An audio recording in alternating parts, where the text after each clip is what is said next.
तो प्यारे बच्चों क्वेश्चन नंबर 25 का कह रहा है देखो a light of frequency nu is incident on a metal surface whose work function is W naught.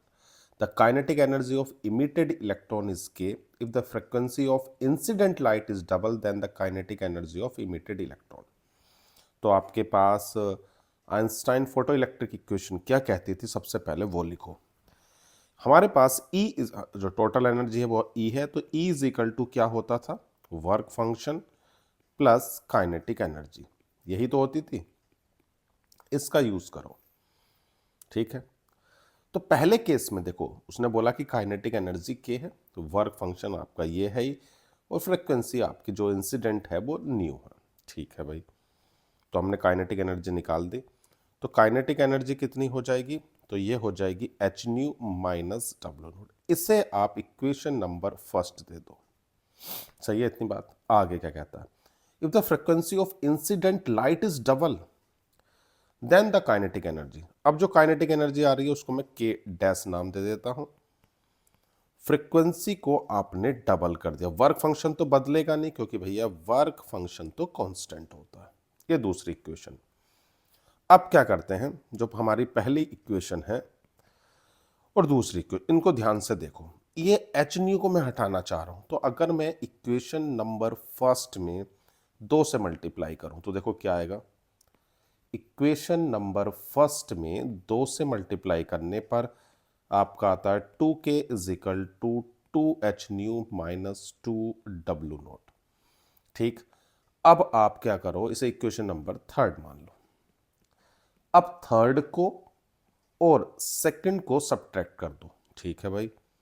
तो k dash is equal to 2h nu minus w naught, 2k is equal to 2h nu minus 2w naught, minus minus plus, ये cancel हो गया। तो k dash minus 2k is equal to w naught, तो k dash की value प्यारे बच्चों 2k plus w, हमारा work function. तो देखो काइनेटिक एनर्जी को अगर देखें तो फाइनल काइनेटिक एनर्जी 2k में कुछ तो ऐड हो रहा है ना, वर्क फंक्शन प्लस हो रहा है। तो मैं ये कहूंगा कि जो काइनेटिक एनर्जी होगी वो 2k से तो ज्यादा होगी, हाँ या ना, मोर देन 2k होगी या नहीं बताओ। होगी, बिल्कुल होगी। बात समझ में आ रही है। क्या करा है, कुछ नहीं, बस फोटो इलेक्ट्रिक इक्वेशंस लिखे, आइंस्टाइन फोटो इलेक्ट्रिक इक्वेशंस, और जो चीज दी हुई थी उसे रखा और सिंपल हमने फाइनल काइनेटिक एनर्जी को निकाला। तो देखा कि वो डबल यानी कि इनिशियल काइनेटिक एनर्जी के डबल से ज्यादा आ रही। क्लियर इतनी बात, पक्का। बढ़े आगे, चलो भाई। E, C and nu represent the energy, velocity and frequency of a photon. Which of the following represents its wavelength? Formula बताओ जल्दी से। आपने पढ़ा था E is equal to h nu, बहुत सही। और E is equal to nu की जगह लिख सकते हो C अपॉन लैम्डा। तो E इज इक्वल टू क्या आ गया, एच सी अपॉन लैम्डा। तो लैम्डा इज इक्वल टू क्या हो गया प्यारे बच्चों, एच सी अपॉन ई। देखो कितना आसान है, एच सी अपॉन ई, ये हो गया। क्लियर है इतनी बात, कोई दिक्कत तो नहीं है। देख लो, कोई दिक्कत हो तो बताओ, वरना तो आगे बढ़ रहे हैं। चलो भाई। Photons of the energies 1 electron volt, 2 electron volt are successively incident on a metallic surface of work function 0.5 electron volt. The ratio of kinetic energy of the most energetic photoelectrons in two cases will be. देखो भाई दोनों cases में work function दिया हुआ है, ठीक है, और हमारे पास उनकी एनर्जी जो इंसिडेंट एनर्जी है वो तो ये दोनों है, और जो वर्क फंक्शन है वो आपका 0.5 है। और आपसे क्या पूछा है, काइनेटिक एनर्जी। तो देखो भाई अभी हमने लिखा था E is equal to work function plus kinetic energy, यही तो था, ठीक है। अब आपको क्या निकालनी है, उसकी काइनेटिक एनर्जी। तो काइनेटिक एनर्जी जो है प्यारे बच्चों, उसे आप क्या ऐसे लिख सकते हो, E माइनस डब्ल्यू नॉट, ठीक है। तो दोनों की काइनेटिक एनर्जी का रेशियो निकल लेते हैं, 1 का भी और 2 का भी। तो क्या हो जाएगा, ये हो जाएगा E देखो कितनी है उसकी 1, वर्क फंक्शन 0.5, यही तो है। दूसरे की कितनी है 2 माइनस 0.5, तो ये आ गया 0.5 डिवाइड बाय 1.5, तो कितना आ गया 1/3। क्लियर है इतनी बात। देखो आसान है, बस आपको फोटो इलेक्ट्रिक इक्वेशन याद रखनी है कि भाई टोटल एनर्जी किसके इक्वल होती है, तो work function plus kinetic energy. Clear है इतनी बात, कोई दिक्कत तो नहीं आ रही? चलो भाई, if photons of the frequency nu are incident on the surface of metal A and B, ठीक है भाई, कौन सी फ्रीक्वेंसी इंसिडेंट कर रहे हैं? New. End of the threshold frequency is new by 2 and new by 3 respectively, the ratio of maximum kinetic energy. देखो अभी formula लिखा ही था, क्या था? देखो भाई, काइनेटिक एनर्जी मैक्सिमम किसके लिए? अगर मैं ये ए के लिए लिख रहा हूँ, किसके लिए लिख रहा हूँ? ए के लिए। और ऐसे ही मैं काइनेटिक एनर्जी मैक्सिमम किसके लिए लिख रहा हूं प्यारे बच्चों? बी के लिए। तो कितना होगा? टोटल एनर्जी में से आपको माइनस करना है वर्क फंक्शन को, यही तो करना है। ऐसे दूसरे में टोटल एनर्जी में से किसको माइनस करना है? वर्क फंक्शन को। तो टोटल एनर्जी तो हमारे पास है एच न्यू, और वर्क फंक्शन दिया हुआ है पहले एच न्यू बाय 2, ऐसे दूसरा h nu minus h nu by 3, तो कितना आएगा?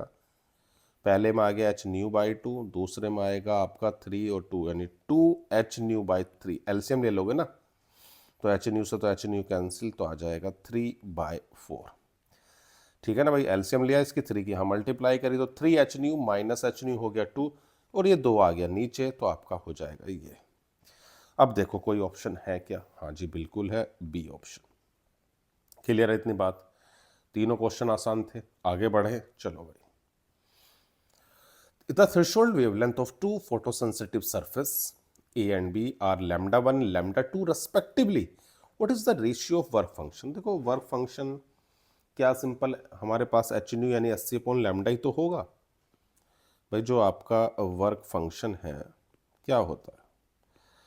वर्क फंक्शन को आप लिखते हो डब्लू नॉट यानी कि एच न्यू नॉट, या फिर आप लिखते हो एच सी/लैम्डा नॉट, यही तो लिखते हो। तो दोनों के लिए वर्क फंक्शन की अगर बात हो रही है तो 1 का और 2 का, यही तो है। हमें दिया हुआ है एस सी, पहले की जो दी हुई थ्रेशोल्ड वेवलेंथ वो लैम्डा 1 है, दूसरे की जो दी हुई है वो दी हुई है लैम्डा 2। तो आपके पास कितना आ गया? लैम्डा 2/लैम्डा 1। ठीक है भाई, इतनी बात, कोई दिक्कत तो नहीं है इसमें। देखो बिल्कुल आसान सा क्वेश्चन है, परफेक्ट। बढ़े आगे, चलो भाई। The figure show the variation of stopping potential with the frequency nu of the incident radiation for the two sensitive metals P and Q, just which metal has a smaller threshold wavelength। ठीक है बच्चों, ये पूछ रहा किसकी wavelength छोटी होगी। तो देखो ये जो ग्राफ आपको नजर आ रहा है, इसको मैं एक बार आपको समझाता हूँ, फिर आप जब समझ लो तो फिर आप इस क्वेश्चन को करना, ठीक है ना।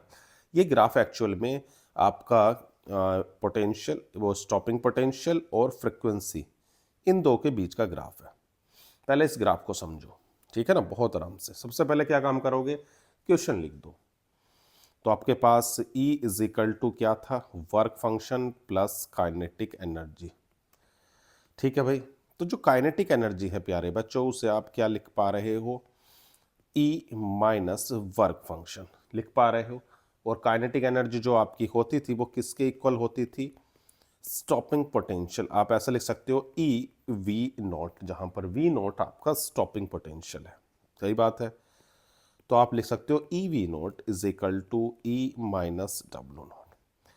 तो इसको आप ऐसे लिख सकते हो, ई की जगह आप क्या लिख सकते हो? एच न्यू लिख सकते हो।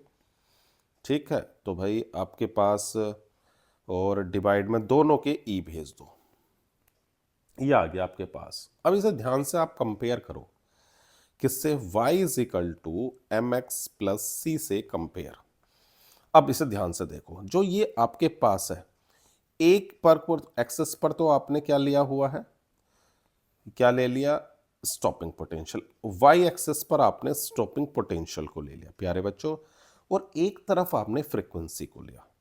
तो जो स्लोप है आपका, वो जो स्लोप है ये जो स्लोप होगा वो आपका h/e होगा, और इंटरसेप्ट आपका प्यारे बच्चों माइनस का W/e है, मतलब इंटरसेप्ट निगेटिव है।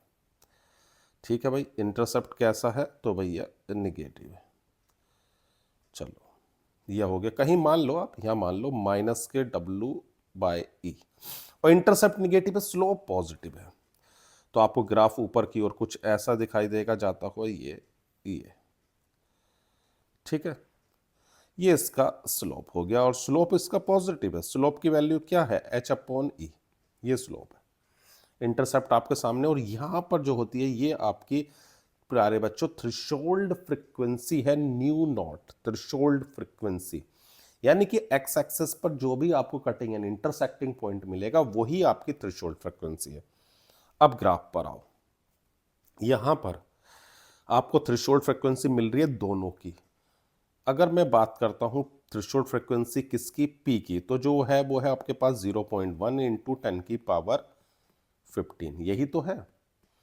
और मैं अगर बात करता हूं प्यारे बच्चों क्यू की, तो कितनी है, 1 इंटू 10⁻15 सेकेंड इनवर्स, ये है। अब बताओ कौन ज्यादा है, सिंपल सी बात है, जिसकी फ्रीक्वेंसी ज्यादा होगी, सीधी सी बात है, जिसकी फ्रीक्वेंसी ज्यादा होगी उसकी वेवलेंथ कम, क्योंकि न्यू इज इक्वल टू होता है C/λ। तो भैया पी की जो वेवलेंथ है वो कम होगी किससे, क्यू से। क्लियर, पक्का, कोई दिक्कत तो नहीं है। उसने बस यही पूछा था हमसे कि which metal has smaller threshold wavelength, तो हम कह सकते हैं कि भाई जो वेवलेंथ है वो आपकी पी की ज्यादा होगी क्यू से। कोई दिक्कत तो नहीं, पढ़ें आगे, चलो भाई देखते हैं अगला क्वेश्चन क्या कह रहा है। Name the phenomena which show the quantum nature of electromagnetic radiation. देखो क्वांटम नेचर जो आपका फोटो इलेक्ट्रिक इफेक्ट है, कौन सा, फोटो इलेक्ट्रिक इफेक्ट, याद रखोगे कि photo electric effect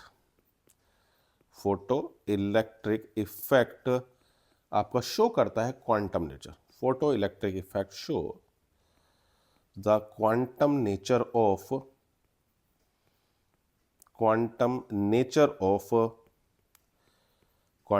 of electromagnetic radiation.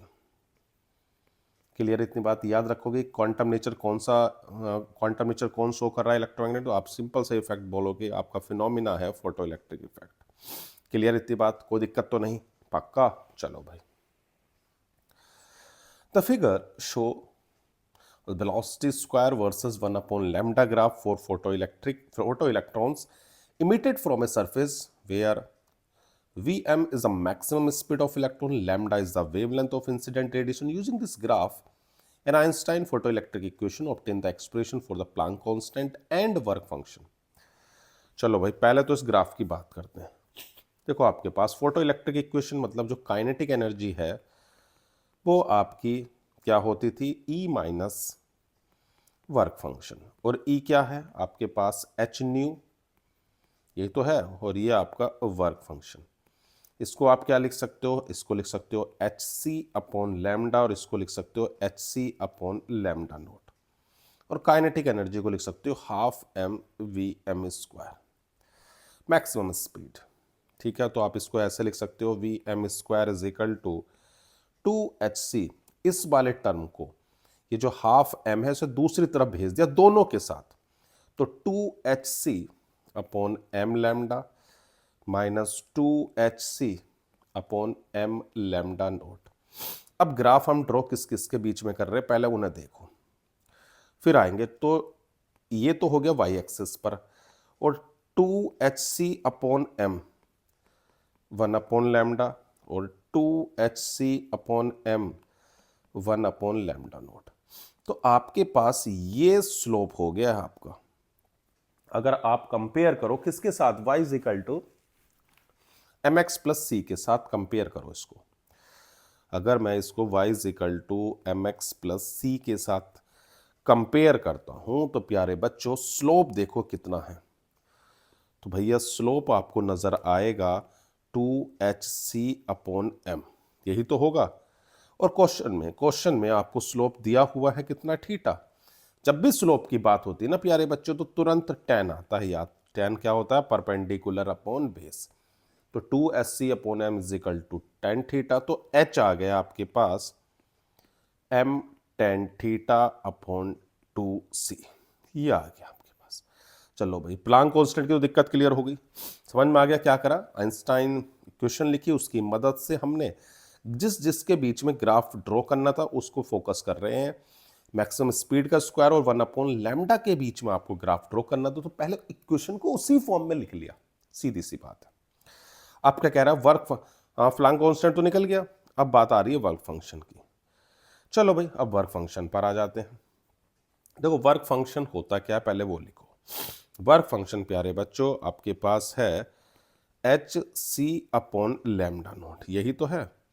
और अगर आप किसी भी तरीके से hc की इक्वेशन देखो, इससे निकाल लो, इससे पहले वाले से आप hc निकाल सकते हो या नहीं निकाल सकते हो, देखो यहां से, या h की वैल्यू रख दो, छोड़ो इस h की वैल्यू को रख दो, m tan theta upon 2c into c upon lambda nought. c से c चला गया तो आपके पास आ गया m tan theta upon 2 lambda note. ये आपके पास कौन आ गया है, वर्क फंक्शन। दोनों चीजें निकल गई।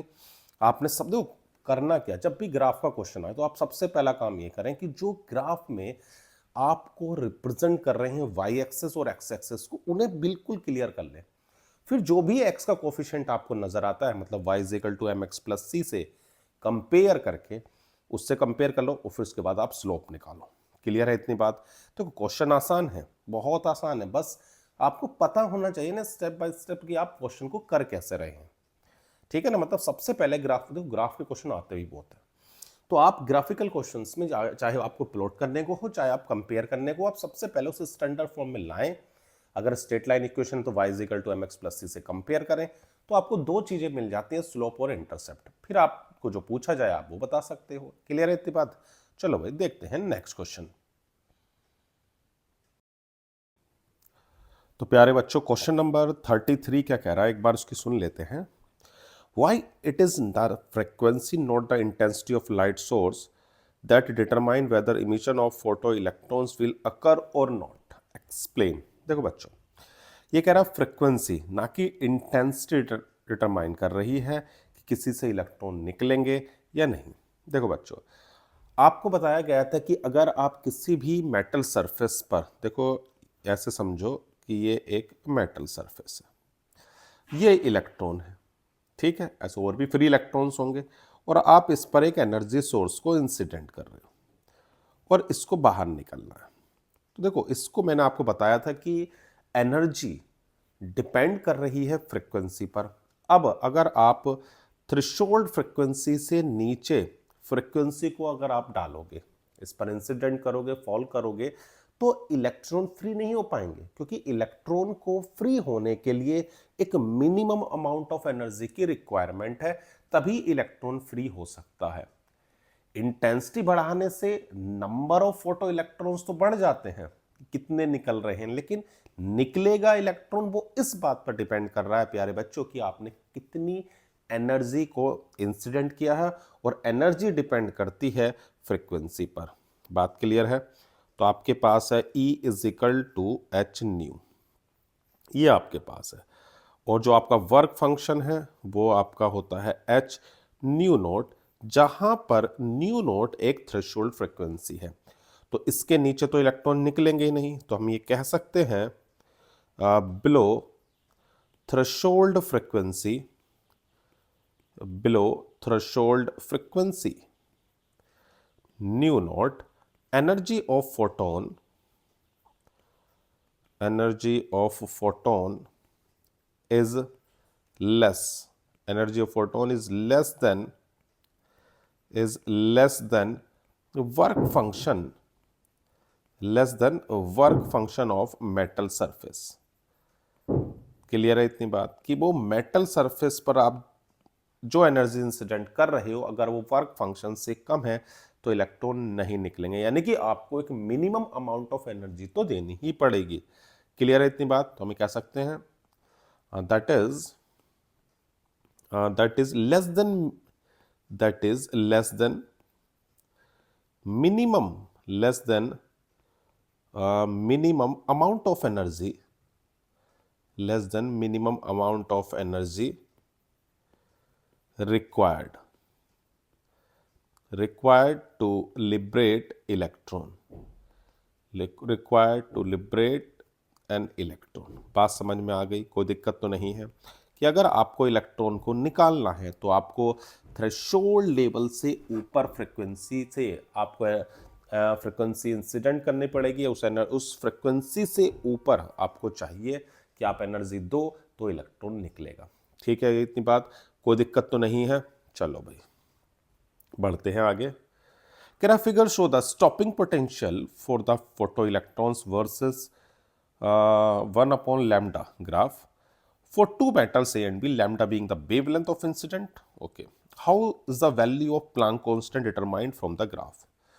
देखो बच्चों, अगर ग्राफ की बात करें तो फोटो इलेक्ट्रिक इक्वेशन क्या कह रही है आपको? Einstein photo electric equation E is equal to work function plus kinetic energy, यही तो कहती है। और काइनेटिक एनर्जी की जगह आप लिख सकते हो e v not E minus W naught. तो ई वी नॉट, ई की जगह हम क्या लिख सकते हैं? H nu minus h new not. ठीक है, तो वी नॉट न्यू की जगह आप सी अपॉन लैम्डा भी लिख सकते हो, तो h c upon e lambda minus h c upon e lambda naught. ठीक है भाई, s c upon lambda e हो गया और s c minus e lambda not. अब अगर आपने ग्राफ देखो, इसको थोड़ा सा और थोड़ा से आके लिखते हैं, एस सी अपॉन ई इसको अलग लिखो, 1 अपॉन लैम्डा, और ये हो जाएगा s c upon e lambda not. अब देखो कंपेयर करो, y is equal to m x plus सी।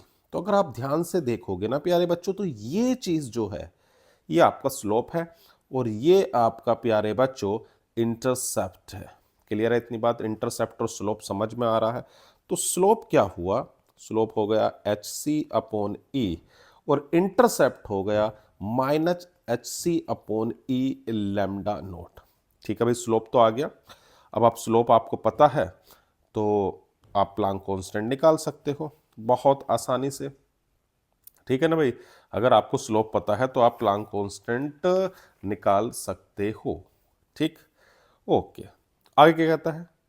कह रहा if the distance between the light source and the surface of metal is increased. अच्छा, सोर्स और मेटल के बीच के डिस्टेंस को बढ़ा दिया। How will the stopping potential for the electrons emitted from it affected? देखो बच्चों, स्टॉपिंग पोटेंशियल से डिपेंड करता था कि, देखो मैंने आपको बताया था कि स्टॉपिंग पोटेंशियल मटेरियल और इस बात पर डिपेंड करता है कि फ्रीक्वेंसी क्या है। सिंपल सी बात है, वो फ्रीक्वेंसी पर डिपेंड करता है और फ्रीक्वेंसी डिस्टेंस पर डिपेंड नहीं करती। हाँ या ना? तो हम कह सकते हैं कि स्टॉपिंग पोटेंशियल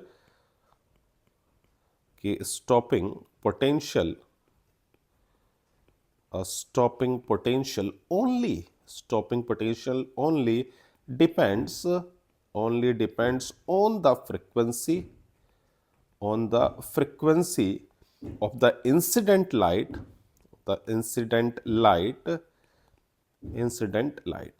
ठीक है भाई। तो सिर्फ किस पर डिपेंड कर रहा है? इंसिडेंट लाइन पर। अगर हम डिस्टेंस को बढ़ा भी देंगे तो कोई फर्क नहीं पड़ेगा। If distance increases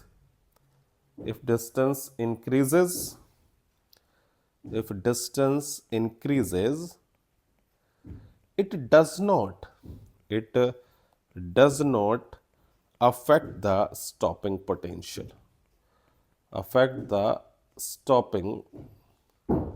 stopping potential। Clear है इतनी बात? इसमें कोई दिक्कत नहीं होनी चाहिए आपको। हाँ या ना? कि मैंने क्या बताया कि आपका जो स्टॉपिंग पोटेंशियल है दो चीजों पर डिपेंड करता है, एक तो मटेरियल पर और दूसरा इस बात पर डिपेंड कर रहा था कि भाई आपने कितनी फ्रीक्वेंसी को इंसिडेंट किया है। तो सिंपल सी बात है, डिस्टेंस बढ़ाओगे घटाओगे तो वो उससे फ्रीक्वेंसी तो बदलेगी नहीं, और जब फ्रीक्वेंसी नहीं बदलेगी तो स्टॉपिंग पोटेंशियल भी चेंज नहीं होगा। क्लियर है बात? क्वेश्चन समझ में आ गया पूरा? बढ़ें आगे, चलो भाई।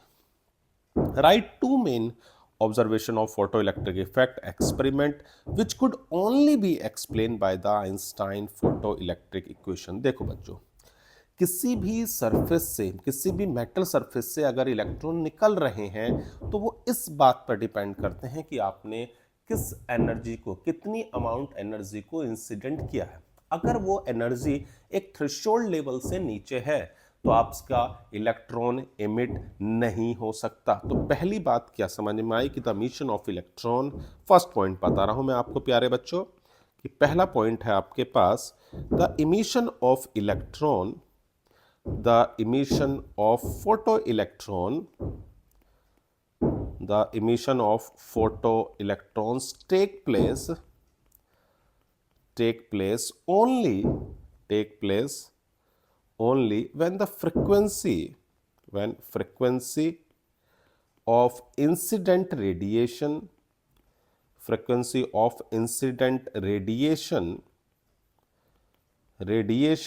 is above a critical value, is above above a certain critical value। Clear है बात कि अगर आपकी फ्रीक्वेंसी एक क्रिटिकल लेवल से ऊपर है, जिसको हम क्या नाम देते थे प्यारे बच्चों? थ्रेशोल्ड। थ्रेशोल्ड फ्रीक्वेंसी यानी कि जो आपने एनर्जी को इंसिडेंट किया है, अगर उसकी फ्रीक्वेंसी थ्रेशोल्ड से ऊपर है तभी इलेक्ट्रॉन निकल सकते हैं, अदरवाइज नहीं। क्लियर पहला पॉइंट। दूसरा कि जो काइनेटिक एनर्जी है वो डिपेंड कर रही है किस पर, कि इंटेंसिटी पे तो नहीं, लेकिन डिपेंड्स ओनली ऑन फ्रीक्वेंसी। कि जो मैक्सिमम काइनेटिक एनर्जी है is independent, maximum kinetic energy is independent of the intensity of light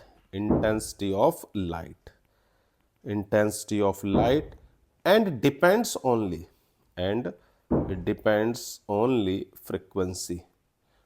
only its frequency। वो सिर्फ फ्रीक्वेंसी पर डिपेंड करेगी, वो इंटेंसिटी पर डिपेंड नहीं करेगी। तो दोनों पॉइंट क्लियर हो गए। पहला पॉइंट कि अगर आप किसी भी सरफेस से इलेक्ट्रॉन को निकालना चाह रहे हो प्यारे बच्चों, तो आपको एक मिनिमम या आप कह सकते हो कि एक क्रिटिकल वैल्यू की फ्रीक्वेंसी से ऊपर एनर्जी को इंसिडेंट करना पड़ेगा, तभी इलेक्ट्रॉन निकलेगा। और हाँ, इलेक्ट्रॉन निकल गया है तो उसकी जो काइनेटिक एनर्जी है वो इस बात पर डिपेंड कर रही है कि आपने कितनी फ्रीक्वेंसी की एनर्जी को इंसिडेंट किया था। जितनी ज्यादा फ्रीक्वेंसी होगी उसकी एनर्जी उतनी ज्यादा होगी, वो इंटेंसिटी पे डिपेंड नहीं करता। क्लियर है इतनी बात? पक्का। चलो भाई आगे बढ़ते हैं। If the light of the wavelength is incident on each of the metals given in table, which one will show photoelectric emission? अब देखो आपने इतनी वेवलेंथ की एनर्जी को डाला, ठीक है। अब सीधी सी बात है, ऐसे समझो कि आपके पास 4 पर्सन दिए हुए हैं और चारों को कुछ ना कुछ अमाउंट में पैसे चाहिए, लेकिन उतने पैसे मिलने पर ही या उससे ज़्यादा पैसे मिलने पर ही वो पर्सन जाएगा, उससे पहले वो हिलेगा ही नहीं। तो आप पहले इनसे भाई साहब से पूछो कि आप कितने पैसे दे रहे हो। तो अगर मैं E = HC अपॉन लैम्डा हमारे पास है ये, और एक चीज़ को और दिमाग में रखना कि देखो अगर H और C आपके पास है, इसको मैं अगर सीधा तुम्हें एक वैल्यू दे दूं, आप ऐसे भी निकाल लेना 1242 इलेक्ट्रॉन वोल्ट नैनोमीटर और डिवाइड बाय लैम्डा।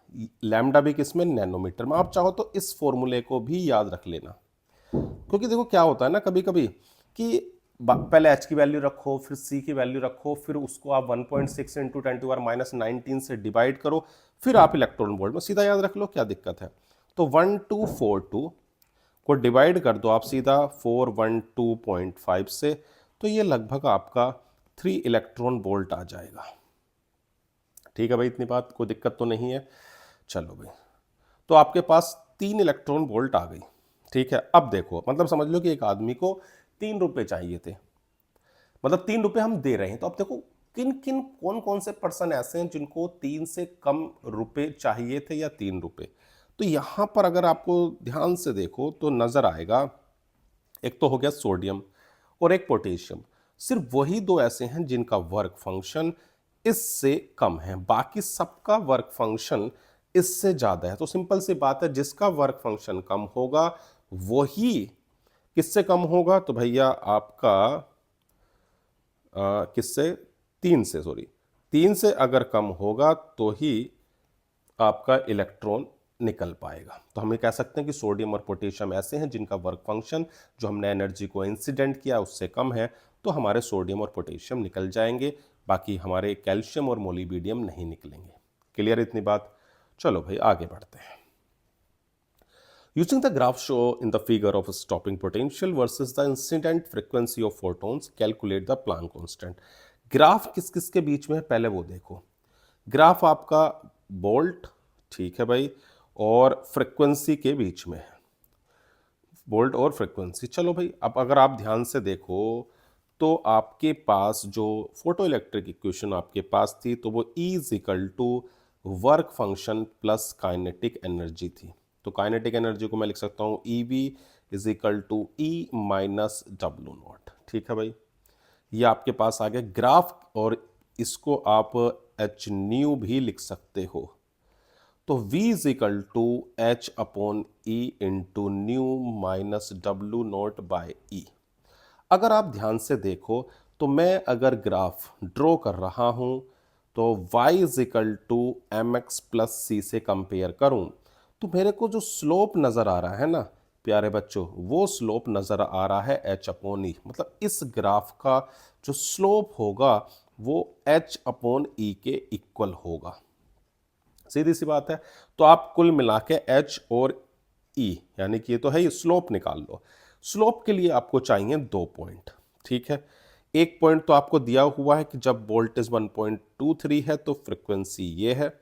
स्लोप का एक फॉर्मूला भी याद रखना, देखो आपने क्लास 10th में पढ़ा होगा कि y2 minus y1 upon x2 minus x1। ठीक है ना बच्चों, ये पढ़ा था। तो आप 2 पॉइंट तो y एक्सेस पर ले लो।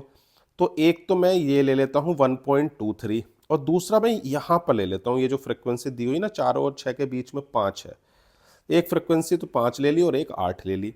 और इन पर अगर हम वोल्टेज देखें तो 0 और ये है, तो मैं लिख सकता हूँ 1.23, है ना, 1.23 माइनस 0, सही है इतनी बात। और फ्रिक्वेंसी हो जाएगी 8 माइनस 5 इंटू 10 की power 4 equal to h upon e, सही है।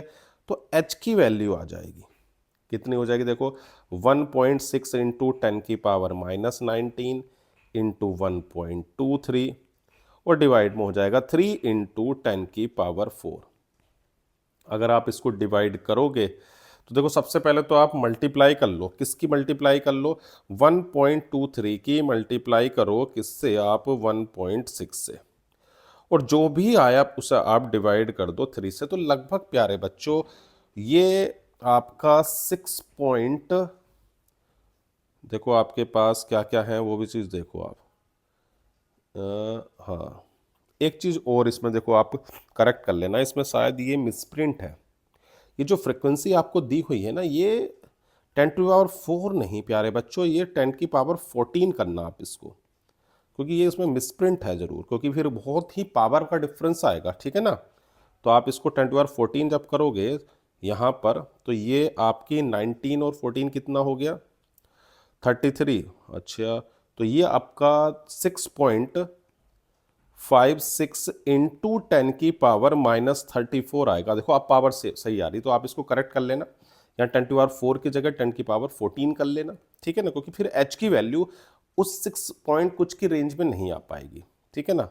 हाँ, अगर बोर्ड में ऐसा क्वेश्चन आता हुआ 10 की पावर 4 है तो आप करेक्ट मत करना, आप फिर उसी से आंसर निकाल देना, ठीक है ना। फिलहाल तो मैं क्वेश्चन में इसको करेक्ट कर दे रहा हूँ, ठीक है, इतनी बात, कोई दिक्कत तो नहीं है। चलो भाई आगे बढ़ते हैं। Give an example each of the metal from which a photoelectric emission take place when a radiated by, ठीक है बच्चों, UV लाइट। देखो अब आपके पास UV लाइट है और विजिबल लाइट है, तो आपने ये पढ़ा होगा रमी बख्शी,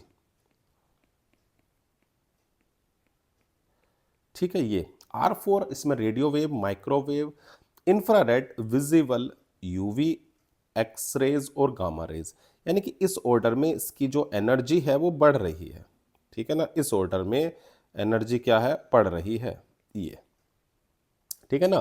तो इसका मतलब जो विजिबल पार्ट है उससे ज़्यादा एनर्जी यूवी की होती है। इधर इधर फ्रिक्वेंसी क्या है, बढ़ रही है, फ्रिक्वेंसी बढ़ रही है, तो सीधी सी बात है एनर्जी भी बढ़ेगी।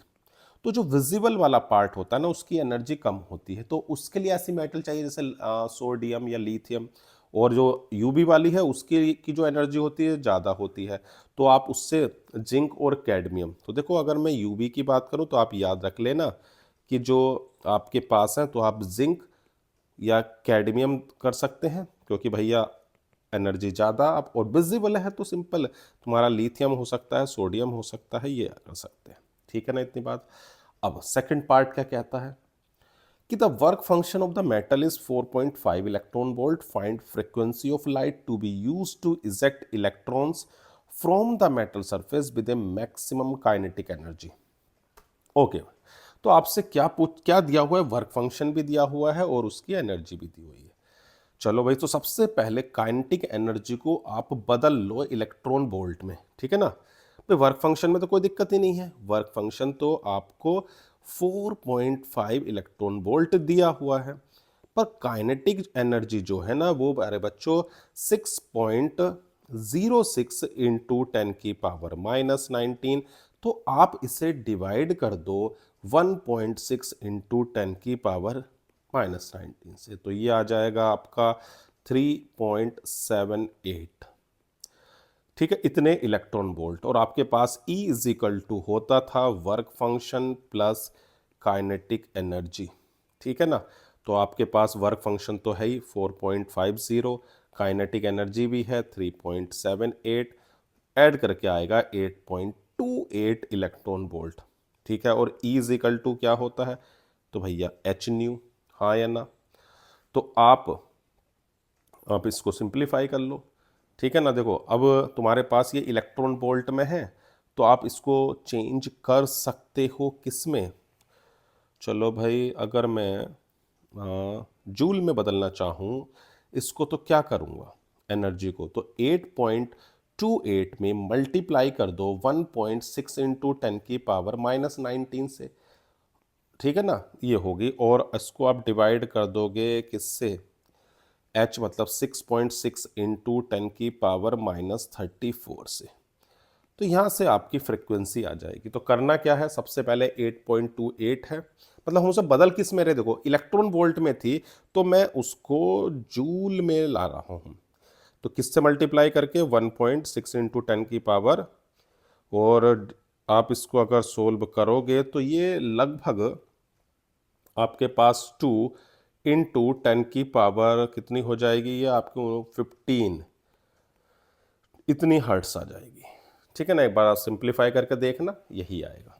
तो करा क्या है, सबसे पहले देखो आपके पास प्यारे बच्चों वर्क फंक्शन था, ठीक है अच्छी बात है, आपके पास काइनेटिक एनर्जी तो काइनेटिक एनर्जी को मैंने किस में कन्वर्ट कर लिया, इलेक्ट्रॉन वोल्ट में, और फिर दोनों को ऐड करा तो ई आ गया। आप ऐसा भी कर सकते थे कि आप इस वर्क फंक्शन को ही कन्वर्ट कर लेते जूल में, तब भी आ जाती, आपकी इच्छा है आप जिसमें बदलना चाहो। क्लियर है इतनी बात। चलो भाई अगले क्वेश्चन की ओर। Use Einstein photoelectric equation to depict the variation of maximum kinetic energy of electrons emitted with the help of incident radiation। अच्छी बात है, देखो भाई आपके पास काइनेटिक एनर्जी और फ्रीक्वेंसी, ठीक है ओके,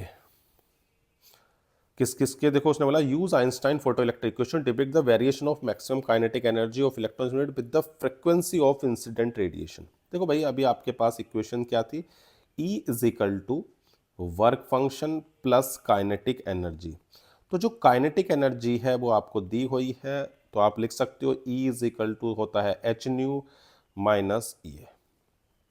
ओके, अब हमें ग्राफ देखना है। देखो बच्चों अगर ग्राफ की बात करें तो एक तरफ तो हो गई काइनेटिक एनर्जी, बहुत अच्छी बात है, और दूसरी तरफ हो गई फ्रीक्वेंसी। अगर आप इसको कंपेयर कर लो y is equal to m x plus c से, तो स्लोप तो आपको नजर आ रहा है ना, सीधी सीधी स्लोप की वैल्यू तो h हो गई और इंटरसेप्ट हो गया e। तो जो ग्राफ होगा आपका, देखो ग्राफ की अगर मैं बात करूं, ठीक है ना, तो कुछ ऐसा ग्राफ ये हो गया, निगेटिव इंटरसेप्ट हो लेकिन स्लोप कैसा है, वो पॉजिटिव है, ये आपका हो जाएगा। एक तरफ फ्रिक्वेंसी है और ये जो होगी ये आपकी थ्रेशोल्ड फ्रिक्वेंसी हो जाएगी, और ये आपका ये है। क्लियर है इतनी बात, कोई दिक्कत तो नहीं है, पक्का देख लो अगर हो तो।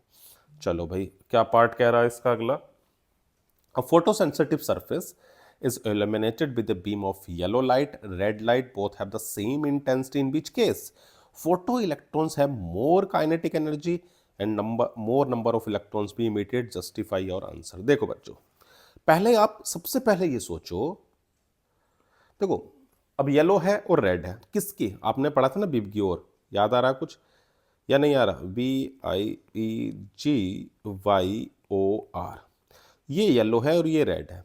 ऊपर से इस साइड देखूं तो वेवलेंथ जो थी, यानी कि जो लैम्डा थी, वो क्या हो रही थी? बढ़ रही थी। और जिसकी लैम्डा ज़्यादा होगी उसकी एनर्जी कम होगी। ऊपर से नीचे लैम्डा बढ़ रही है, लैम्डा बढ़ रही है तो एनर्जी घट रही है, क्योंकि आपने फॉर्मूला पढ़ा है E = SC अपॉन लैम्डा। अब बताओ किसकी एनर्जी ज़्यादा है? तो येलो की एनर्जी ज़्यादा है, क्योंकि उसकी फ्रिक्वेंसी ज़्यादा है, ऐसे भी कह सकते हो, या वेवलेंथ कम है, वो वेवलेंथ हाँ उसकी कम है।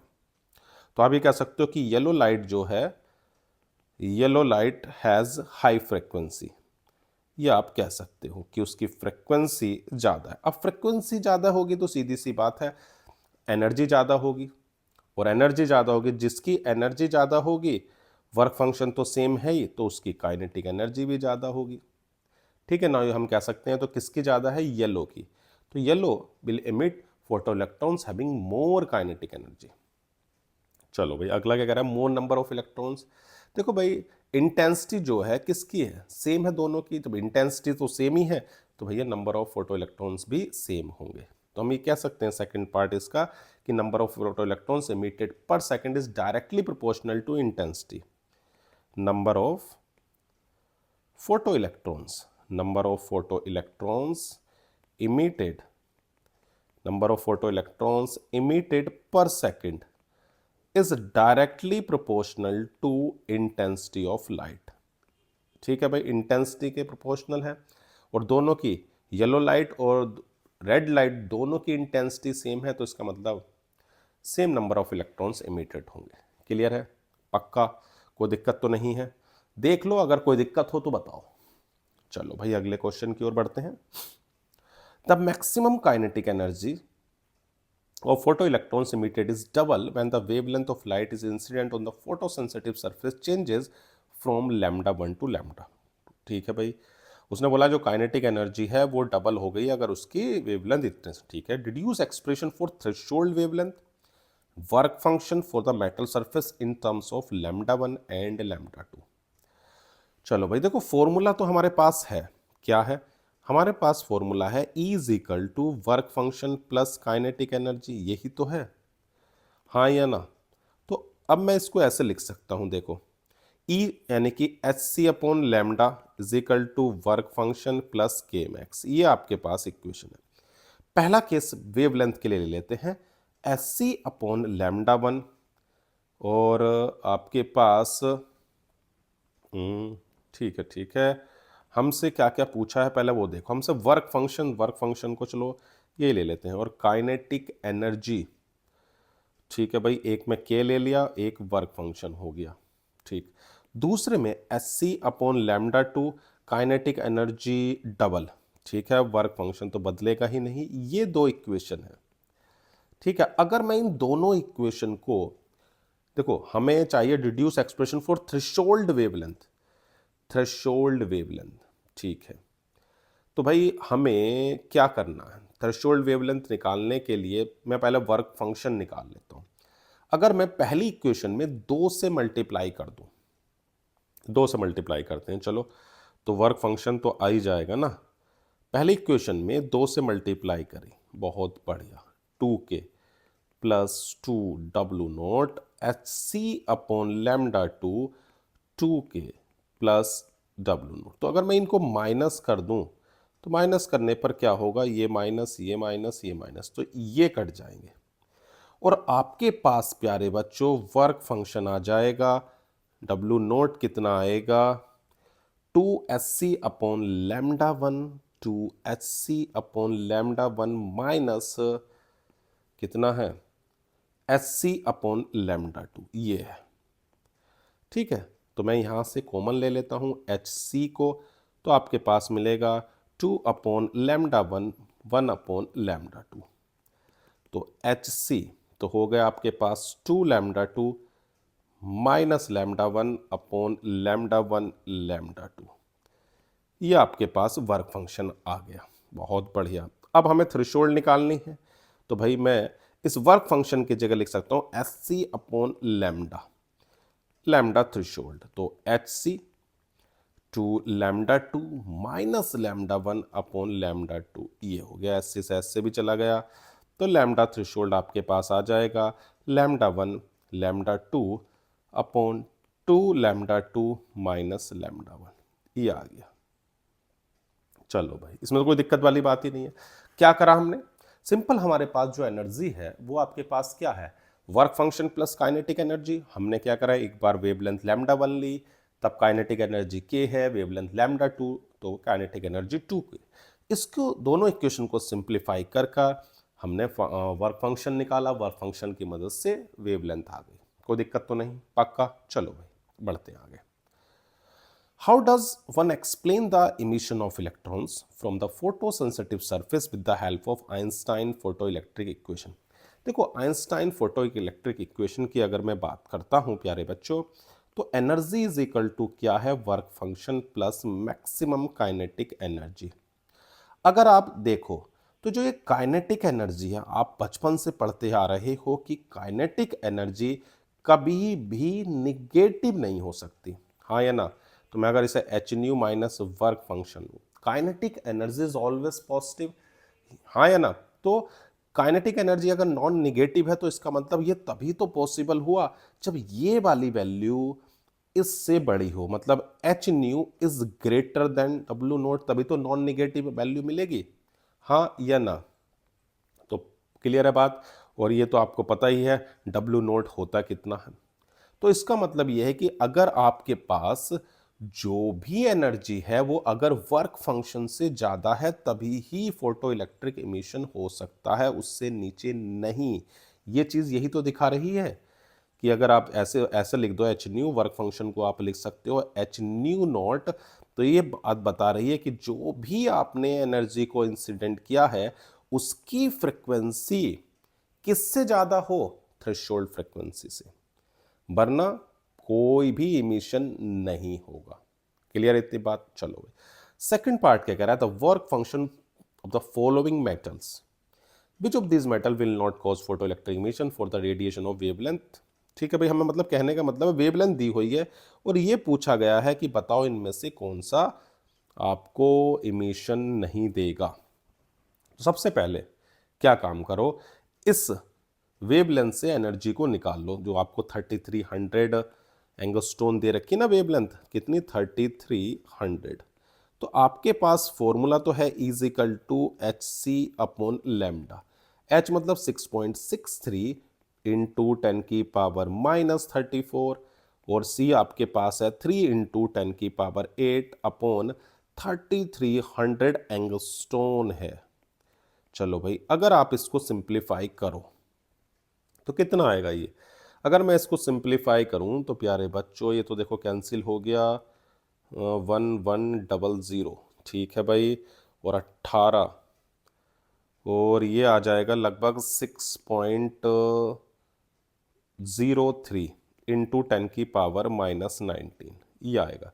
अगर इसे इलेक्ट्रॉन वोल्ट में बदलोगे तो डिवाइड करोगे किससे, ये आ जाएगा आपका 1.6 इंटू 10 की पावर माइनस 19, ये तो भाई 3.77 इलेक्ट्रॉन वोल्ट के आसपास आएगा, 3.77। यानी कहने का मतलब क्या है, ठीक 48, हाँ सही है, 6.03 को एक बार आप डिवाइड करके देख लेना, कोई दिक्कत हो देखो बताओ, वैसे तो यही आएगा, ठीक है ना?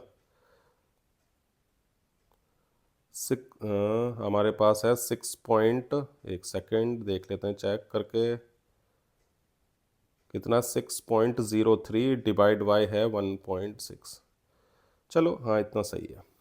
अब देखो आपके पास इलेक्ट्रॉन वोल्ट, अब देखो ये जो एनर्जी है किन किन से ज्यादा है, तो सिंपल सी बात है, मोलिबीडियम और निकल को छोड़कर इन दोनों से तो निकाल देगी, ना मोलिबीडियम से निकलेगा ना निकल से, क्योंकि भैया उसका वर्क फंक्शन ज्यादा है, ठीक है ना? तो ये क्या कह सकते हैं कि मोलिबीडियम एंड निकल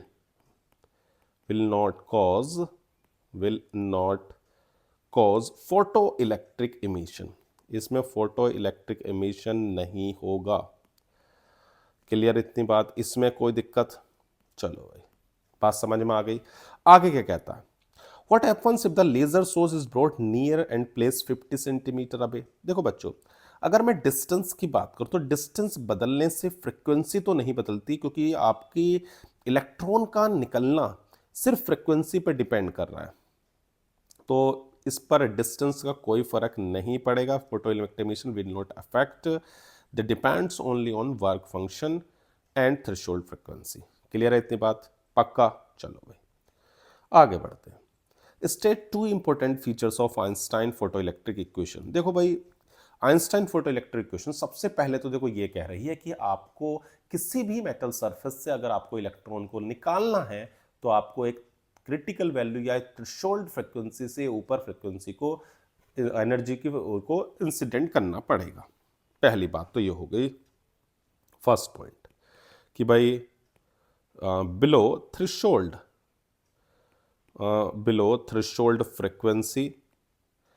frequency corresponding to work function, no emission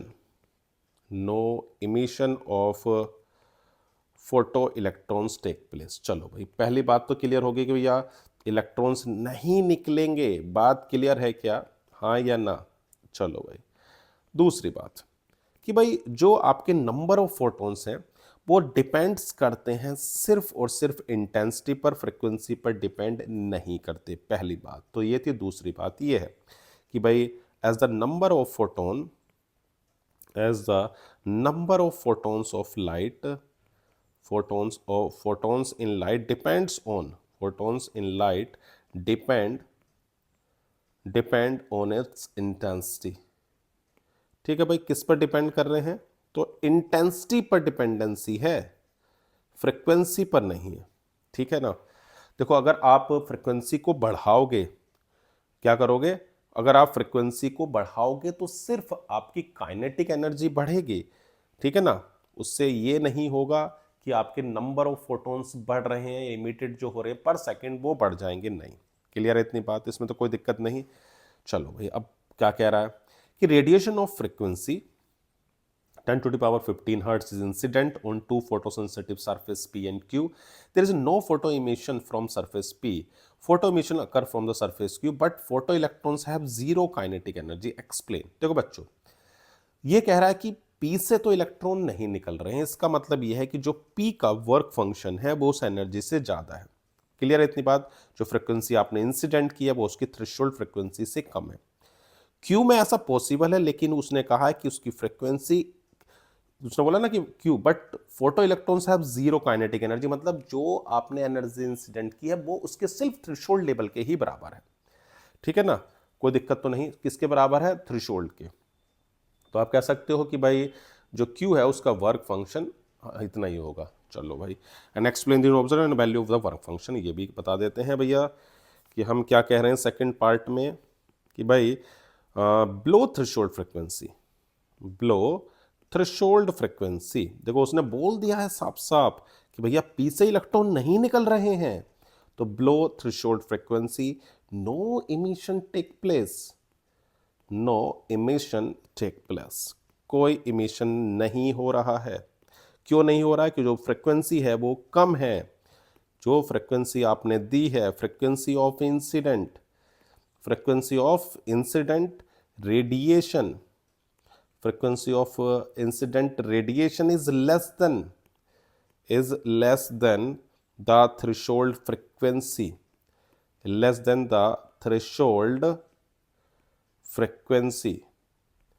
of surface P। Clear है इतनी बात? उस सरफेस के कम है। अब उसने दूसरे की क्या बात बोली थी कि भाई उससे इलेक्ट्रॉन निकल तो रहे हैं लेकिन कोई काइनेटिक एनर्जी नहीं है, इसका मतलब वो एनर्जी उसकी थ्रेशोल्ड लेवल तक ही है। क्लियर है ना बात इतनी? कि उसका मतलब क्या है कि जो आपने एनर्जी दी है वो इतनी तो है कि इलेक्ट्रॉन निकल जाए, लेकिन उसके पास कोई काइनेटिक एनर्जी नहीं है। मतलब जो भी एनर्जी आपने दी है वो उसके वर्क फंक्शन के इक्वल है, यानी कि work function of q is equal to h nu लिखोगे और आपको काइनेटिक एनर्जी 0 है, तो इसका मतलब उसकी फ्रिक्वेंसी वही होगी, उसके पास कितनी है 10 की पावर 15, 10 की पावर 15 है ना न्यू नोट, ये हो गया 10 की पावर 15 हर्ट्स। तो वर्क फंक्शन हो जाएगा 6.63 इंटू 10 की पावर -34 इंटू 10 की पावर 15, यानी 6.63 इंटू 10 की पावर -19 जूल। आप चाहो तो इसको डिवाइड कर दो, किससे प्यारे बच्चों, किससे डिवाइड कर दोगे? हाँ बताओ जल्दी से। 1.6 इंटू 1.6 इंटू किससे? 1.6 into 10 to the power -19 coulomb से। नहीं तो आप देखो इतना भी छोड़ सकते हो, कोई दिक्कत नहीं है। ठीक है ना इतनी बात? चलो भाई वर्क फंक्शन तो आ ही गया। ओके आगे बढ़ते हैं। Can I give reason for the maximum kinetic energy of photoelectrons is independent of the intensity of incident radiation? देखो बच्चों, अगर मैं स्टॉपिंग देखो उसने सीधा सीधा बोल दिया है कि भाई जो काइनेटिक एनर्जी है वो इंडिपेंडेंट होती है इंटेंसिटी के, क्योंकि वो सिर्फ इस बात पर डिपेंड कर रही है कि उस पर कितनी फ्रिक्वेंसी की एनर्जी को इंसिडेंट किया गया है। ठीक है ना? तो ये कह रहा है कि तो maximum kinetic energy of photo electron depends on the light source and emitter plates material but is independent of intensity. देखो भाई आपके पास इक्वेशन क्या थी? E is equal to work function plus kinetic energy, यही तो थी। तो जो काइनेटिक एनर्जी है वो देखो, तो काइनेटिक एनर्जी की अगर मैं बात करता हूं तो ई मतलब एच न्यू और वर्क फंक्शन, तो वर्क फंक्शन तो देखो कांस्टेंट हो गया, यानी कि ये तो एक मटेरियल के लिए फिक्स हो गया ना कि मटेरियल नहीं बदल रहा है तो वर्क फंक्शन भी नहीं बदलेगा, भूल जाओ। अब आपके पास है ये चीज, इसमें अगर आप ध्यान से देखो तो ये सिर्फ आपकी फ्रिक्वेंसी पर डिपेंडेंसी रख रही है, ना कि वो इस बात पर डिपेंड कर रही है कि भाई कितनी इंटेंसिटी है। तो अगर आप फ्रिक्वेंसी को बढ़ाओगे तो आपकी मैक्सिमम काइनेटिक एनर्जी भी बढ़ेगी, और अगर आप फ्रिक्वेंसी को घटाओगे तो आपकी काइनेटिक एनर्जी भी घटेगी। क्लियर है इतनी बात? वो इंडिपेंडेंट है किससे? किससे? आपकी इंटेंसिटी पर। ठीक है भाई, तो हम ये कह सकते हैं जो maximum kinetic energy of photo electrons है depends on the light source and material. ठीक है इतनी बात, कोई दिक्कत तो नहीं है? पक्का? चलो भाई आगे बढ़ते हैं। Using photon picture of light show how Einstein photoelectric equation can be established. Write two features of the photoelectric effect which cannot be explained by the wave theory. देखो बच्चों, अगर हम फोटोन पिक्चर की बात करें, ठीक है, तो आपने क्या देखा था कि जो लाइट होती है वो स्मॉल पैकेट्स ऑफ एनर्जी, छोटे छोटे पैकेट से बनी हुई होती है, और एक छोटे से पैकेट को हम क्या बोल रहे थे? फोटोन, और उसकी एनर्जी को बोलते हैं क्वांटा। यानी कि जो इलेक्ट्रॉन है वो उस एनर्जी को क्या करते हैं? अब्जॉर्ब करते हैं, और अगर उसकी एनर्जी उसकी मिनिमम एनर्जी से ज़्यादा हो जाती है तो वो निकल जाते हैं, यही तो है। और जो इलेक्ट्रॉन्स इमिट होते हैं कुछ एनर्जी उनकी काइनेटिक एनर्जी में चली जाती है। क्लियर इतनी बात? तो हमारे पास क्या था? जो इक्वेशन थी वो थी के max is equal to h nu minus work function. ठीक है भाई इतनी बात, इसमें तो कोई दिक्कत वाली बात नहीं है। पक्का? तो इसके फीचर्स की अगर हम बात करें तो देखो, जो वेव थ्योरी नहीं दे रही थी, वेव थ्योरी क्या कह रही थी कि भाई आप एनर्जी को देखो, मैं आपको समझाता हूं। उन्होंने कहा क्या कहा कि भाई आप एनर्जी को इंसिडेंट करो, आप चाहे कोई सी भी एनर्जी दो जो आपका मन करे, इलेक्ट्रॉन निकलेगा। लेकिन ऐसा नहीं है, क्योंकि भाई वेव थ्योरी ये कहती है कि भाई जो लाइट है वो आपकी वेव फ्रंट्स की फॉर्म में ट्रेवल करती है, और वो वेव फ्रंट्स में जो एनर्जी होती है वो आपकी यूनिफॉर्मली डिस्ट्रीब्यूट होती है। जब वो किसी सरफेस पर पड़ती है तो एनर्जी का डिस्ट्रीब्यूशन होता है, इलेक्ट्रॉन्स एब्जॉर्ब करते हैं और सरफेस को छोड़ते हैं। तो उन्होंने पहली बात तो ये कही कि कोई सी कैनी अमाउंट ऑफ एनर्जी आप इंसिडेंट करो, इलेक्ट्रॉन निकलेंगे। दूसरा, वहां पर डिस्ट्रीब्यूशन ऑफ एनर्जी हो रही है, पहले डिस्ट्रीब्यूट हो रही है तो उसमें भी टाइम डिले होगा। हाँ या ना? और उन्होंने कहा था कि अगर आप अगर आप इंटेंसिटी को बढ़ाते हो तो उसकी काइनेटिक एनर्जी बढ़ती है, जबकि ऐसा नहीं था, फ्रीक्वेंसी बढ़ाने पर काइनेटिक एनर्जी बढ़ रही थी। ठीक है भाई, तो सबसे पहले तो है कि भाई जो ड्रॉबैक थे, सबसे पहले कि इंस्टेंटेनियस एमिशन ऑफ इलेक्ट्रॉन्स, ये एक्सप्लेन नहीं कर पाया कि एकदम से इलेक्ट्रॉन निकल रहे, जबकि वो तो ये कह रही है कि भैया डिस्ट्रीब्यूशन होगा। तो ये पहली बात हो गई कि भैया इंस्टेंटेनियस एमिशन ऑफ इलेक्ट्रॉन। ठीक, इतनी बात, कोई दिक्कत तो नहीं है इसमें, इंस्टेंटेनियस एमिशन ऑफ इलेक्ट्रॉन। दूसरी बात, the existence of threshold frequency. उन्होंने कहा किसी भी फ्रीक्वेंसी की एनर्जी को इंसिडेंट करो, तो ये आप कह सकते हो the existence of threshold frequency, the existence of threshold frequency for a metal surface. Clear है इतनी बात, कोई दिक्कत तो नहीं। चलो भाई, इतनी बात तो हमारी क्लियर हो गई। अब अगर आगे बढ़े, क्या कहता है, in the study of photo electric effect the graph between the stopping potential and frequency of the incident radiation the two different metals P and Q, which of the two metals has higher threshold frequency. देखो, ये जो जहां पर cut करती है, ये cutting point ही, आपके intersecting point ही आपको क्या दे रहे हैं, थ्रेशोल्ड फ्रीक्वेंसी। तो जो आपका पी है उसकी कम है, क्यू की ज्यादा है। Q has higher threshold frequency, उसकी है 6 इंटू 10 की पावर 14, और इस वाले की क्यू की कितनी है, तो क्यू की आपके पास है प्यारे बच्चों 6 इंटू 10 की पावर 14 हर्ट्स, ये है। और अगर मैं पी की बात करूं तो प्यारे बच्चों वो है आपके पास 3 इंटू 10 की पावर 14। तो भाई हम कह सकते हैं कि जो आपके पास कौन है, क्यू है, उसकी थ्रेशोल्ड फ्रीक्वेंसी क्या है, ज्यादा है। ठीक, इतनी बात। आगे क्या कहता है सेकंड पार्ट में, कि determine the work function of the metal which has greater value. सीधी सी बात है, जिसकी थ्रेशोल्ड फ्रीक्वेंसी ज्यादा होगी उसी की आपका वर्क फंक्शन भी ज्यादा होगा। तो क्यू का ज्यादा है, हमारे पास है एच न्यू नॉट, वैल्यू रख देंगे 6.6, 3 इंटू 10 की पावर -34, और ये है 6 इंटू 10 की पावर 14। तो आप इसको निकाल सकते हो, आप चाहो तो इसको जूल में निकाल दो, आपकी इच्छा है। ठीक है ना, तो 6.63 की आप मल्टीप्लाई कर रहे हो 6 से, तो ये 39.78 इंटू 10 की पावर -20 जूल आ जाएगा। आगे क्या कहता है, find the maximum kinetic energy of electron emitted by the light source of frequency for this metal. चलो भाई, काइनेटिक एनर्जी आपको निकालनी है।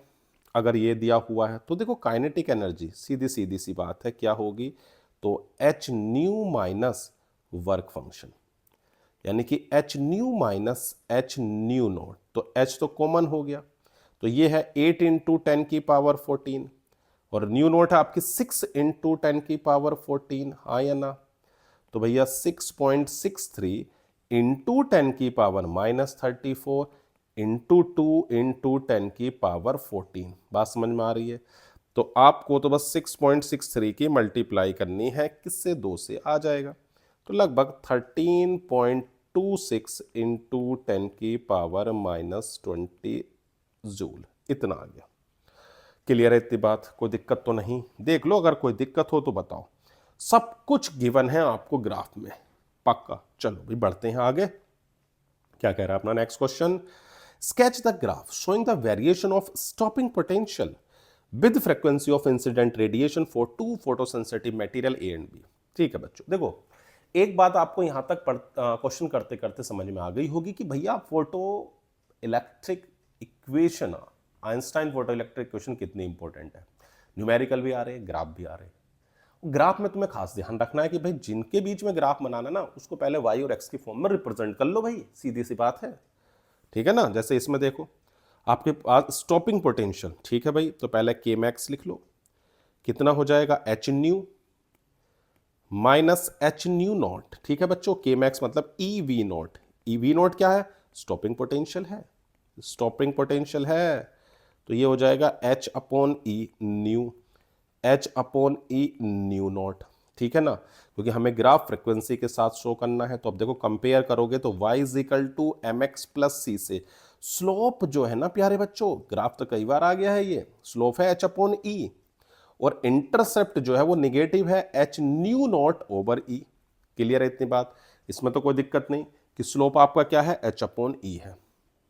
चलो भैया बहुत अच्छी बात है, ग्राफ बना लेते हैं।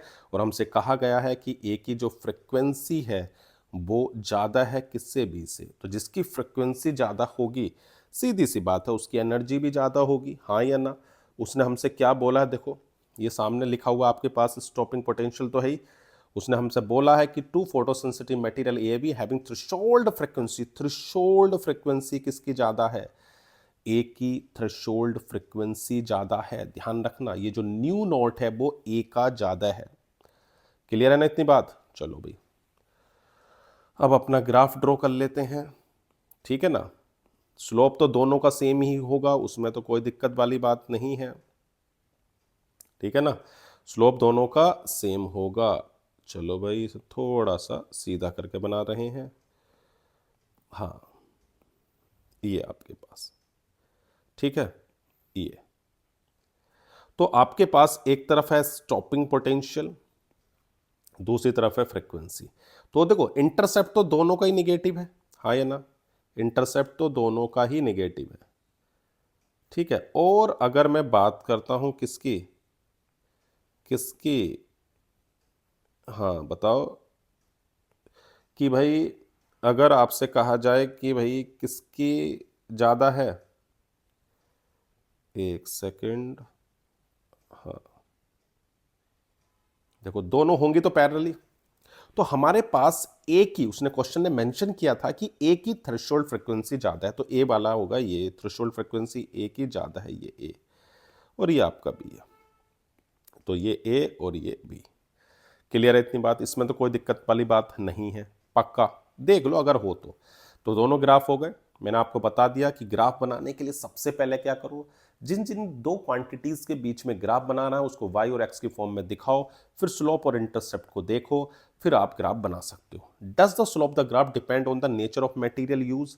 देखो भाई स्लोप की बात करें तो h अपॉन ई है, तो slope of the graph does not depend on the nature of the material, क्योंकि स्लोप की वैल्यू कितनी आई है भैया, स्लोप आया है h अपॉन ई। ये प्लांक कांस्टेंट है, ई आपके पास है 1.6 इंटू 10⁻19, जो दोनों ही मटेरियल पर डिपेंड नहीं कर रहे। तो आप लिख सकते हो कि slope of the graph does not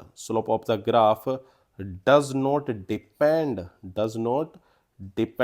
on the nature of material. बात समझ में आ गई हो तो आगे बढ़ें, जल्दी से बता दो, बढ़ रहे हैं आगे, ठीक है ना। क्लियर है इतनी बात, पक्का। चलो भाई देखते हैं नेक्स्ट क्वेश्चन। तो प्यारे बच्चों क्वेश्चन नंबर 47 क्या कह रहा है, define the term cut off frequency in photo electric emission. The threshold frequency of a metal is f when the light of frequency 2f is incident on the metal plate, the maximum velocity of photoelectron is v1। ठीक है, when the frequency of incident radiation is increased to 5f, the maximum velocity of photoelectrons is v2, then the ratio of v1 v2। देखो बच्चों cut off frequency, एक मतलब आप ये समझो कि मिनिमम वैल्यू है फ्रिक्वेंसी के जिसके नीचे फोटो इलेक्ट्रिक इमिशन नहीं होता। सीधी सी बात है, सीधी सी बात है क्या कि the minimum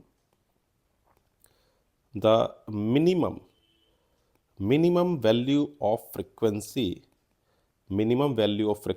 of light below which the photoelectric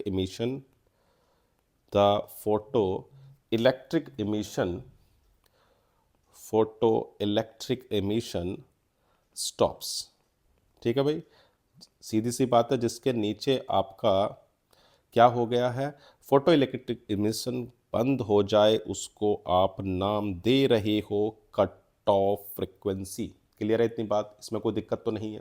चलो भाई अब ये कह रहा है कि अगर आप लाइट जो इंसिडेंट कर रहे हो उसकी फ्रिक्वेंसी क्या है 2 है और मैक्सिमम वेलोसिटी क्या है v1। तो चलो पहले आइंस्टाइन इक्वेशंस को देख लेते हैं क्या कह रही है। आपके पास कहती थी E is equal to work function plus kinetic energy. तो काइनेटिक एनर्जी को मैं हाफ mv1 और ये हो जाएगा h कट, वो दे रखी है क्या, थ्रेशोल्ड फ्रिक्वेंसी, हाँ दी हुई है f, बहुत अच्छी बात है। तो h into 2f minus h into f, तो ये आ जाएगा half m v1 square is equal to आपका हो गया एच एफ, इक्वेशन नंबर 1। अगर दूसरी की बात करें तो आपके पास प्यारे बच्चों वेलोसिटी तो v2 स्क्वायर हो जाएगी, लेकिन इस बार 5hf, क्योंकि आपने फ्रीक्वेंसी 5f ली है, तो ये आ जाएगा 4hf half m v2 square, equation number 2। दोनों को डिवाइड कर देते हैं, दोनों को डिवाइड, चलो भाई, half m v1 square upon half m v2 square is equal to h f upon 4hf, half m से हाफ एम, एच एफ से एच एफ, तो v1 square upon v2 square is equal to 1/4। तो प्यारे बच्चों v1 upon v2 कितना आ गया, half. था ना, देखो कितना आसान सा question.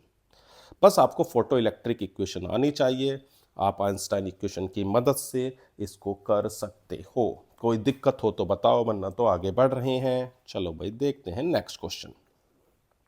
Light of wavelength lambda is 2000 angstrom fall on a metal surface of work function, what is the kinetic energy? देखो बच्चों, सबसे पहले जो आपको वेवलेंथ दी हुई है उसकी मदद से एनर्जी निकालो। क्या है वेवलेंथ? तो देखो 2000, देखो दिमाग में क्या आना चाहिए, मतलब कॉन्सेप्ट ये है कि आपको एनर्जी दी, वर्क फंक्शन दिया, तो समझ लो कि फोटो इलेक्ट्रिक इक्वेशन का यूज करना है, हाँ या ना।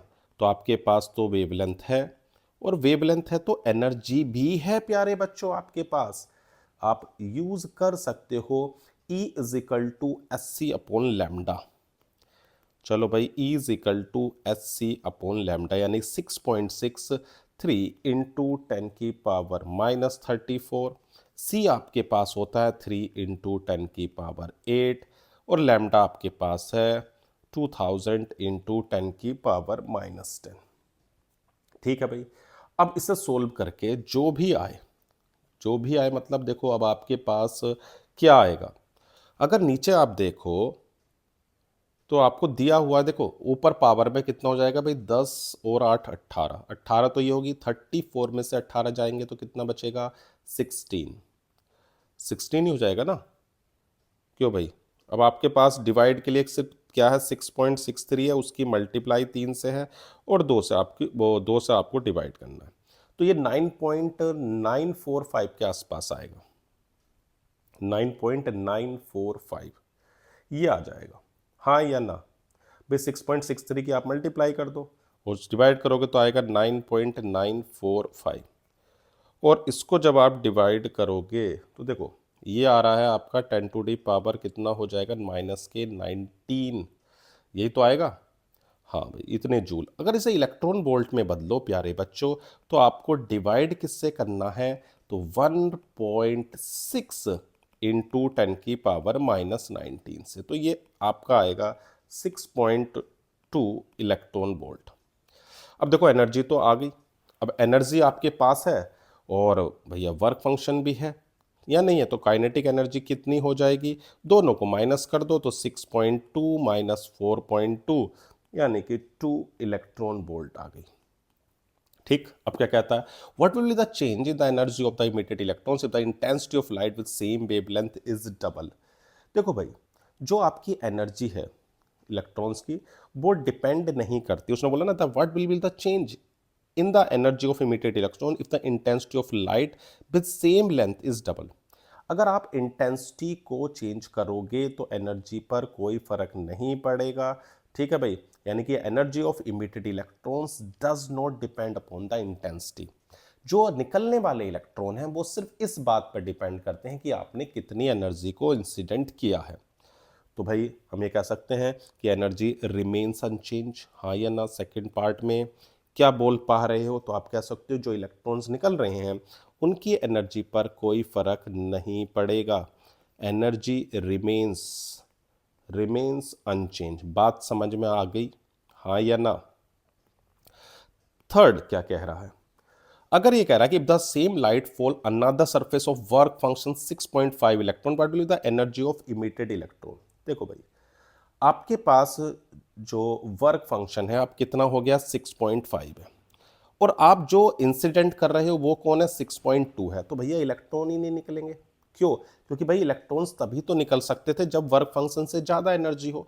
तो आप सीधा सीधा बोल सकते हो कि भाई इलेक्ट्रॉन्स, क्या बोल पा रहे हो कि electrons will not be emitted, electrons will not be emitted. क्यों भैया? क्योंकि वर्क फंक्शन ज़्यादा है, विल नॉट बी इमिटेड। क्योंकि भाई 6.2 यानी जो एनर्जी है 6.2 वो छोटी है किससे, वर्क फंक्शन से, जो है 6.5 इलेक्ट्रॉन वोल्ट। यानी जो एनर्जी है वो वर्क फंक्शन से छोटी है, जो पॉसिबल नहीं है कि इलेक्ट्रॉन को निकाल सके। क्लियर? इतनी बात समझ में आ गई ना? चलो भाई आगे बढ़ते हैं।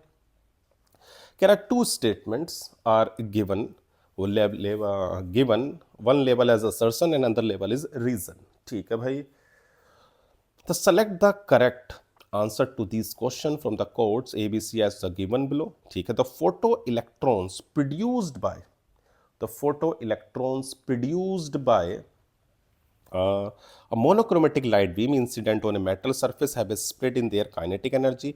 The energy of electron emitted from the metal surface is lost in collision with other atoms in the metal। देखो बच्चों कि जो आपके इलेक्ट्रॉन्स होते हैं जो इमिट हो रहे हैं, photo electrons have different velocity. ठीक है ना? और एज ऑल द इलेक्ट्रॉन्स जो ऑक्यूपाई, देखो होता क्या है कि जो आपके फोटो इलेक्ट्रॉन्स हैं उनकी डिफरेंट वेलोसिटीज क्यों है? क्योंकि वो इलेक्ट्रॉन डिफरेंट एनर्जी लेवल्स को ऑक्यूपाई करते हैं, डिफरेंट कंडक्शन बैंड्स में होते हैं, कंटिन्यूस बैंड्स में होते हैं, लेवल्स में होते हैं, जिसकी वजह से उनकी जो एनर्जी है वो भी डिफरेंट होती है। ठीक है ना? किसी को दिक्कत इसमें? अब ये बात समझ में आई? दोबारा से बता दे रहा हूं कि देखो होता क्या है कि जो इलेक्ट्रॉन्स आपके इमिटेड हो रहे हैं एज ए फोटो इलेक्ट्रॉन्स, उनकी डिफरेंट वेलोसिटी है। क्यों डिफरेंट वेलोसिटी है? देखो मैं आपको बताऊं कि जो इलेक्ट्रॉन है, फ्री इलेक्ट्रॉन्स तो हैं, ठीक है आपकी बात, लेकिन जो फ्री इलेक्ट्रॉन जो ऑक्यूपाई कर रहे हैं ना वो एनर्जी लेवल्स, वो एनर्जी लेवल एक कंटिन्यूस बैंड और लेवल है, जिसकी वजह से जो इजेक्टेड इलेक्ट्रॉन्स होंगे उनकी डिफरेंट एनर्जीज होगी। बात समझ में आ गई? हाँ या ना?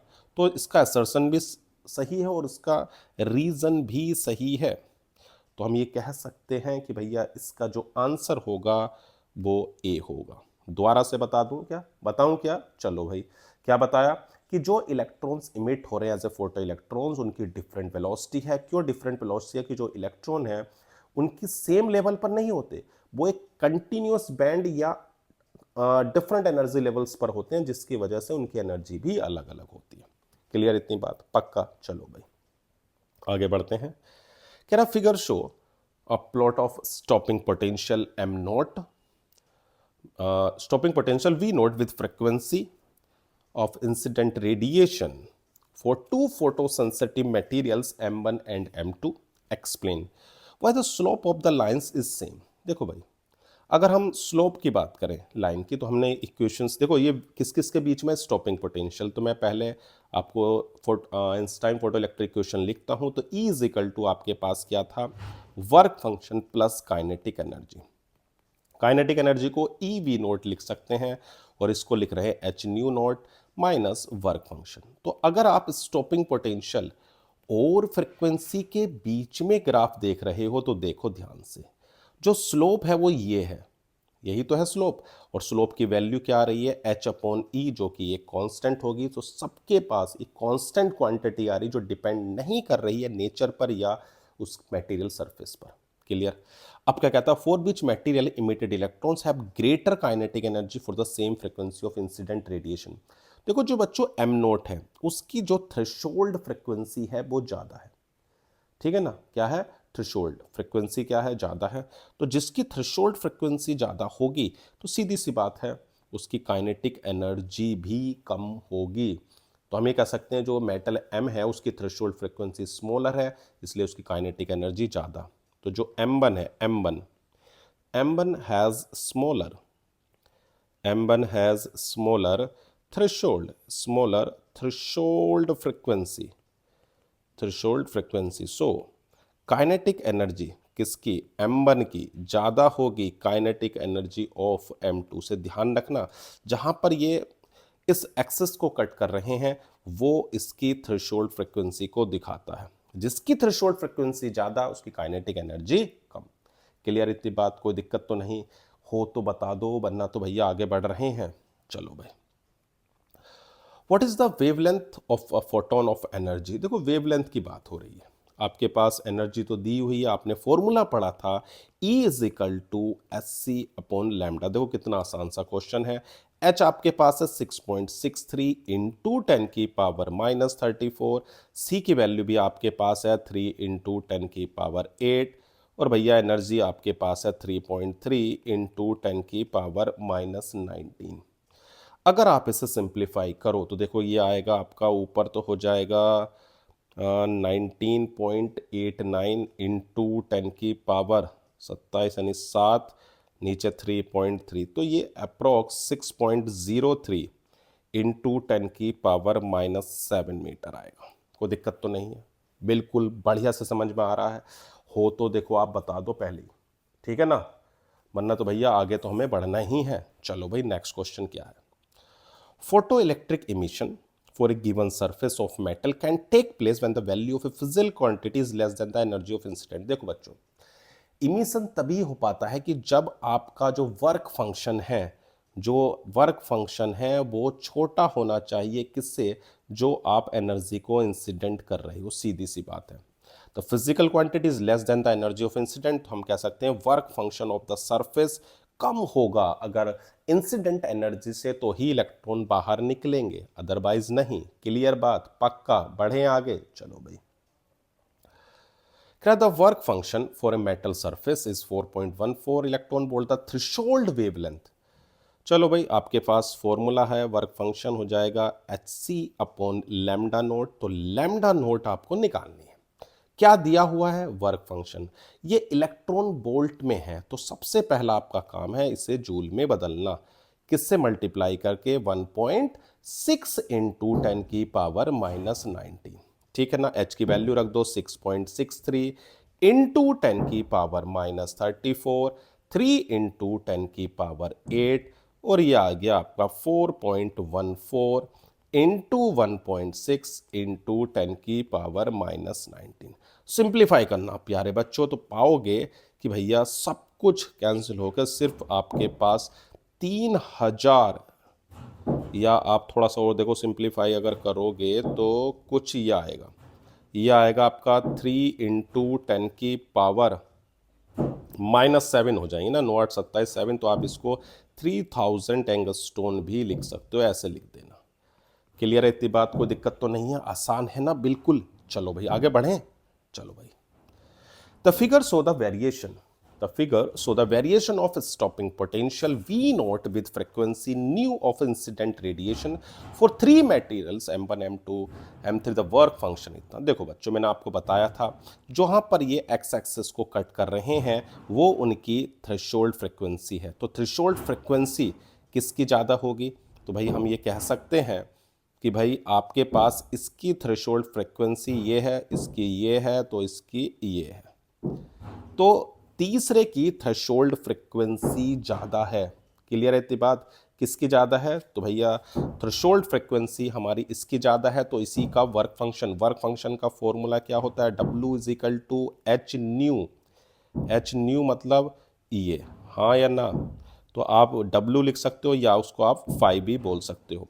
तो किसका वर्क फंक्शन ज़्यादा होगा, वर्क फंक्शन उसी का ज़्यादा होगा जिसकी थ्रेशोल्ड फ्रिक्वेंसी ज़्यादा होगी। तो थ्रेशोल्ड फ्रिक्वेंसी किसकी ज़्यादा है, तो भैया M3 की ज़्यादा है। क्यों, क्योंकि उसकी थ्रेशोल्ड फ्रिक्वेंसी ये है सबसे ज़्यादा। देखो ना यहाँ पर, तो कौन सा ऑप्शन नज़र आ रहा है, कौन सा ऑप्शन नज़र आ रहा है, जल्दी बताओ। तो हाँ भैया थर्ड, जिसकी थ्रेशोल्ड फ्रिक्वेंसी ज़्यादा उसका वर्क फंक्शन भी ज़्यादा। आगे बढ़े क्या, चलो भाई क्या कहता है, the variation of stopping potential with frequency of incident radiation for metals as shown in figure, the same frequency of incident radiation producing photo electrons in all metals, the kinetic energy of will be maximum. देखो भाई, मैंने आपको kinetic energy पहले इससे बनाओ, E is equal to work function plus kinetic energy. तो kinetic energy is equal to E minus work function, आप इसको लिख सकते हो एच न्यू नॉट। अब बताओ, जिसकी थ्रेशोल्ड फ्रिक्वेंसी कम, जिसकी, ध्यान से सुनो बात, ध्यान से बिल्कुल, जिसकी थ्रेशोल्ड फ्रिक्वेंसी कम उसकी काइनेटिक एनर्जी ज़्यादा। क्यों? देखो भाई, जितना ये कम होगा उतना आप इसमें से कम माइनस करोगे तो उसकी वैल्यू ज़्यादा होगी। तो थ्रेशोल्ड फ्रिक्वेंसी तो सबसे कम किसकी है? इसकी। भाई ए की सबसे कम है और डी की सबसे ज़्यादा है। तो जिसकी थ्रेशोल्ड फ्रिक्वेंसी ज़्यादा होगी उसका वर्क फंक्शन भी ज़्यादा होगा और तुम्हें ज़्यादा माइनस करना पड़ेगा तो काइनेटिक एनर्जी कम हो जाएगी। तो मेटल ए की काइनेटिक एनर्जी सबसे ज़्यादा है। क्लियर है इतनी बात? कोई दिक्कत हो बताओ, वरना तो अगले क्वेश्चन की ओर बढ़ते हैं। देखते हैं नेक्स्ट क्वेश्चन।